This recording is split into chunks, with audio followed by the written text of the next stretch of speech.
Halo Sabangka, Assalamualaikum warahmatullahi wabarakatuh.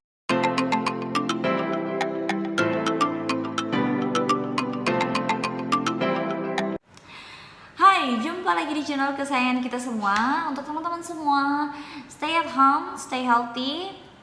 Nah, hari ini kita akan membahas beberapa misteri di balik kartun populer yang begitu kita sukai. Nah, sebelumnya untuk teman-teman semua, saya ingin mengucapkan terima kasih sudah mensubscribe channel ini. Karena subscribe kalian itu begitu penting untuk saya, dan komen kalian sangat menghidupkan channel ini, serta like-nya kalian. Nah, untuk teman-teman yang baru menonton video ini, jangan lupa like, subscribe, aktifkan tombol notifikasinya agar setiap video yang saya upload kalian bisa langsung menonton video itu. Oke, so don't go anywhere, stay tune watching my video. Dan untuk teman-teman yang penasaran bagaimana sebenarnya misteri di balik kartun populer yang akan kita bahas kali ini, komennya di bawah ya. Oke, so let's watching.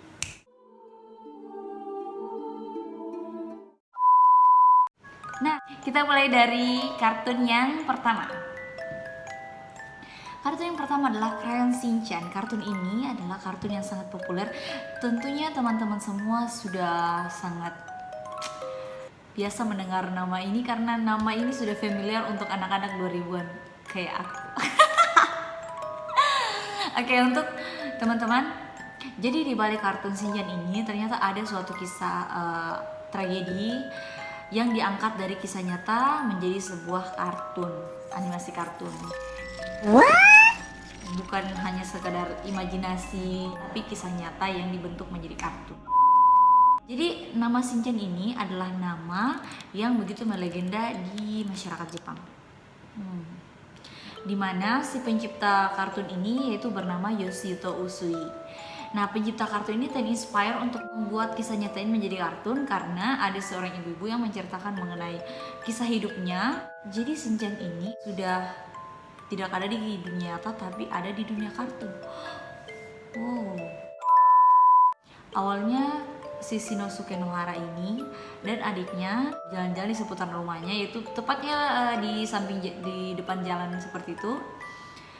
Namun tiba-tiba saja ada kendaraan yang melaju begitu kencang. Akhirnya si kendaraan ini, yaitu mobil, akan menabrak si adik. Namun karena si kakak atau Shinosuke Nohara ini dengan sigapnya menyelamatkan si adik, disitulah awal tragedi hilangnya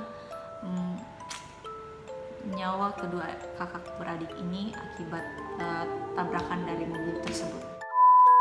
Karena si ibu yang begitu merindukan kedua orang anaknya ini, akhirnya si pencipta kartun yaitu Yoshito Usui terinspire lah untuk membuat kisah nyata ini menjadi suatu kartun yang berakhir dengan menyenangkan seperti itu. Nah, si ibu ini menceritakan, atau si bumi saya ini menceritakan bahwa dulu Shinosuke Nohara ini atau Shinchan ketika masih hidup, sifatnya itu seperti yang kita nonton, yaitu sifat aslinya, nakal, lucu, menggemaskan, dan sangat genit ketika melihat orang dewasa. Pasti teman-teman sering melihat ya tingkah lakunya di kartun. Dan awal mula kartun ini sampai diberi nama Crayon Shinchan karena si ibu tidak sengaja menemukan krayon milik sang anak di mobil. Akhirnya disitulah si pencipta Yoshito Usui menamakan kartun ini dengan Crayon Shinchan. Dan si pencipta ini ternyata telah tutup usia pada 11 September 2019 tahun lalu. Turut berduka cita dan terima kasih atas karya terbaik yang menjadi tontonan anak Indonesia semua. Oh ya, sebelumnya untuk teman-teman yang mungkin mengetahui versi dan misteri di balik kartun Shinchan yang lain, silahkan komen di bawah. Oke? Nah, sekarang kita move di next kartun. Kartun berikut ini adalah salah satu kartun yang berasal dari negara Rusia. Saya baru tahu ternyata kartun Masya Endeavor ini adalah kartun yang berasal dari Rusia. Pakai jilbab, sangat mengedukasi. Jadi kartun ini kartun yang diciptakan oleh Andrei Debrunov. Agak sulit nama Rusia ya, Andrei Debrunov dan kawan-kawan. Nah, kartun ini itu pertama dirilis pada tahun 2009 dan kemudian di Indonesia dirilis pada tahun 2013. Nah, kartun ini saking populernya dan familiarnya dan sangat disukai oleh anak-anak perempuan utamanya, jadi banyak sekali barang-barang yang bertemakan kartun ini, seperti balon, baju kaos, pulpen, tas, kemudian sepeda dan lain-lain. Banyak sekali.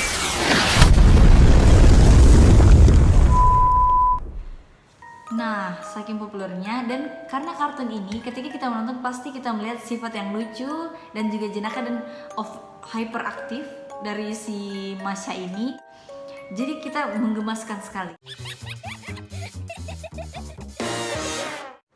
Nah, sampai-sampai banyak orang tua yang sangat memberikan respon positif untuk kartun ini karena mungkin baru ada sebuah kartun yang melambangkan persahabatan antara anak manusia dengan beruang. Karena seperti kita ketahui sendiri, anak kecil berteman dengan beruang yang mana beruangnya itu besar sekali, coba beruang kecil toh, ini besarnya, beruang besarnya nih rawan. Tapi bagusnya di kartun ini, beruangnya itu menjadi seperti sosok orang tua untuk si Masha. Ternyata kartun ini diadaptasi dari kehidupan nyata. Teman-teman yang mengetahui bagaimana misteri kartun ini sebenarnya, komennya di bawah and kita continue again. Nah, jadi si Masha ini adalah seorang anak yang di kartunnya kita lihat bahwa Masha ini hyperaktif. Tetapi di dunia nyata si Masha ini adalah anak yang biasa, mungkin kurang hyperaktif. Tetapi memang dia adalah anak perempuan yang sangat menyukai sirkus. Pasti teman-teman tahu. Biasa itu kalau waktu zaman dulu ada pertunjukan-pertunjukan di desa-desa, di desaku juga dulu, di desa Kabawo, kecamatan Kabawo, dulu ada pertunjukan-pertunjukan kincir angin yang seperti itu. Jadi itu Marsha saking sukanya dengan sirkus, Marsha mengajaklah orang tuanya, Ina ama Maimo udah kalah dari sirkus, mungkin seperti itu reaksinya. Diikutkanlah sama orang tuanya, Maimo udah kalah dari sirkus. Setelah tiba di sirkus, si Marsha ini lepas dari pengawasan orang tuanya. Karena penasaran, anak-anak penasaran, ingin melihat langsung, mungkin tidak sabar juga bagaimana itu bentuknya beruang. Karena si Marsha ini sangat menyukai beruang, pergilah Marsha ini di kandangnya beruang. Nah, ternyata di situ awal mula tragedi yang mengenaskan terjadi sama Marsha. Jadi hampir sama tragedinya dengan yang kita bahas yang si Crayon Shinchan. Nah, ini beruang yang pada saat itu kelaparan, melihat anak kecil, salah si Marsha, diterkam si Marsha sampai akhirnya si Marsha meninggal. Di dalam kartun ini buat karakter beruang oleh si animator karena ingin mengenang si Marsha yang menyukai beruang dan agar mengedukasi bahwa beruang ini mungkin baik, hanya pada saat di kehidupan nyata pada saat itu mungkin lagi lapar, akhirnya diterkamlah si anak manusia ini. Dan juga di kartun menyimpulkan sebagai ayah bagi si sosok Marsha. Kan kita lihat sendiri Marshanya nakal atau hyperaktif, kerjain beruang dan lain-lain, tapi beruangnya tetap menyayangi Marsha. Seperti itu. Dan pasti teman-teman semua bertanya, di mana orang tua si Marsha? Ya soalnya kalau di kartun itu yang sering kita lihat itu cuman sepupunya Marsha, siapa penguin, kelinci, beruang dan lain-lain yang itu kita tidak lihat orang tuanya. Ternyata sosok orang tua Marsha ini sudah diwakilkan oleh beruang, dan di kehidupan nyata sosok orang tua Marsha ini mungkin karena depresi, karena stres akibat kehilangan anaknya, dan kehilangannya itu dengan cara yang tragis, akhirnya mereka bunuh diri. Dan ada beberapa artikel yang mengatakan bahwa salah satu animator dalam kartun ini adalah saudara Marsha. Oh iya, untuk teman-teman yang mengetahui lebih dalam mengenai kisah ini atau yang memiliki versi lain bisa komen di bawah. Oke, next cartoon. Kartun ini adalah kartun yang most popular same with before karena kartun ini sangat disukai, bahkan orang dewasa seperti saya sendiri sangat menyukai juga, suka sama kartun ini. Dan di balik kartun Hello Kitty ini ada sebuah kisah atau misteri. Menurut beberapa sumber mengatakan bahwa jadi Hello Kitty ini pada tahun 1970 tepatnya, di situ awal kisahnya ada seorang ibu yang memiliki anak perempuan, di mana anak dari si ibu ini menderita penyakit yaitu kanker mulut. Dan dari dokter yang menangani anak dari si ibu ini mengatakan bahwa kemungkinan sembuhnya itu sangat kecil, sehingga ibu ini betul-betul merasa depresi akibat kejadian yang menimpa anaknya. Akhirnya si ibu ini, namanya seorang orang tua, betul-betul berjuang untuk anaknya. Salut untuk orang tua. Nah, si ibu ini pergi mengelilingi semua gereja yang ada di tempatnya, meminta pertolongan untuk kesembuhan anaknya, namun tak kunjung ada hasil. Akhirnya si ibu pergi ke suatu tempat, melakukanlah perjanjian dengan someone. Ini sebenarnya untuk menyebut nama ini saya seperti merinding. It is like a devil, maybe you know, devil. Nah, si ibu ini melakukanlah perjanjian dengan devil. Kemudian dari si devil ini mengatakan bahwa si ibu ini ketika anaknya sembuh, si ibu ini harus membuat suatu karakter yang menjadi atau mensimbolkan si devil ini untuk mungkin menjadi tempat atau ya walau-walau yang lain. Nah, ketika si anak ibu ini sembuh, si ibu ini membuatlah sebuah karakter. Namun yang menjadi pertanyaan, di karakter Hello Kitty itu tidak memiliki mulut. Pasti teman-teman yang mengoleksi Hello Kitty pasti sangat mengetahui, hanya memiliki mata, hidung. Itu karena Hello Kitty ini mensimbolkan dari anak ibu tersebut. Karena kanker mulut, jadi si anak selesai mengikuti pengobatan, akhirnya mungkin alat bicaranya hilang. Mungkin seperti itu berdasarkan artikel. Nah, sebenarnya ada sumber yang berbeda, tepatnya dari Wikipedia Bahasa jika teman-teman googling, mengatakan bahwa pada tahun 1972 tepatnya ada seorang yang bernama, agak susah namanya teman-teman, Shimizu Ikuko gitu, Shimizu Ikuko. Nah, dari Shimizu ini menciptakan sebuah barang berupa clutch atau dompet-dompet kecil begitu untuk dipasarkan, namun bertemakan dari si boneka ini. Nah, namanya itu pertama dirilis oleh Shimizu Ikuko ini adalah Hello Kitty, yang berasal dari Kitty White, itu kucing putih. Jadi kucing putih, kemudian tapi perasaan kucing ada alat bicaranya. Mungkin diadaptasi dari tahun 1970, kemudian 1972 dirilis kembali. Ada sedikit tanya-tanya untuk teman-teman yang betul-betul mengetahui atau yang sudah pernah mendengar sebelumnya, silahkan komen di bawah. Oke, next kartun.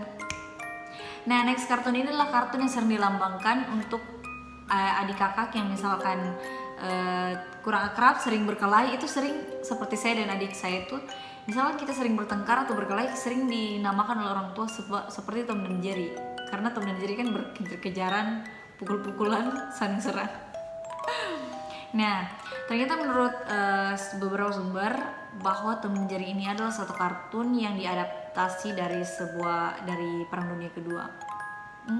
Karena Tom dan Jerry ini dirilis pada tahun 1940. Oh iya, kita kan merdeka 1945, mereka 1940. Dan itu ternyata sudah ada sampai kita sekarang.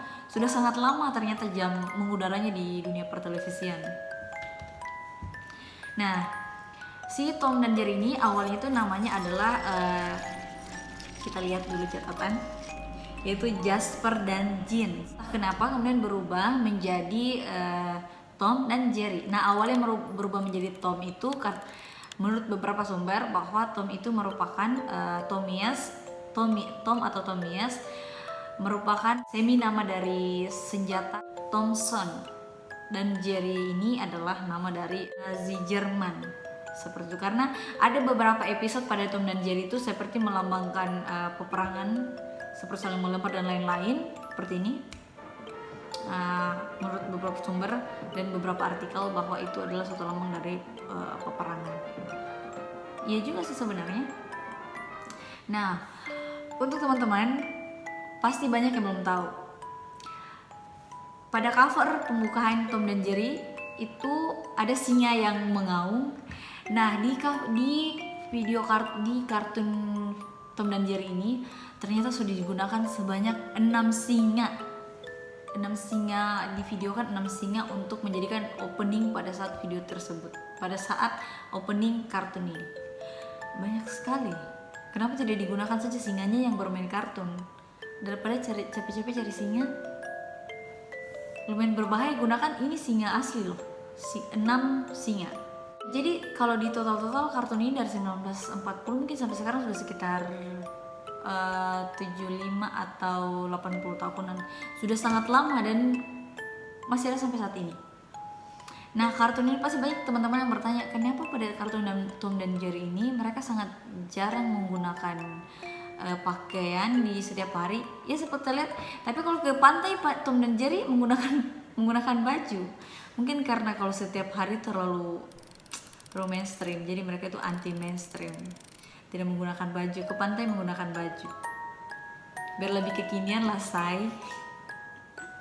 Nah, untuk teman-teman yang ingin mengetahui lebih lanjut, wait for next video. Dan teman-teman yang mengetahui bagaimana sebenarnya atau yang sudah mengetahui kisah dari beberapa kartun populer dan kartun lainnya, jangan lupa komennya di bawah, oke? Nah, thank you for watching my video. Terima kasih untuk teman-teman sudah menonton video ini dari awal sampai akhir.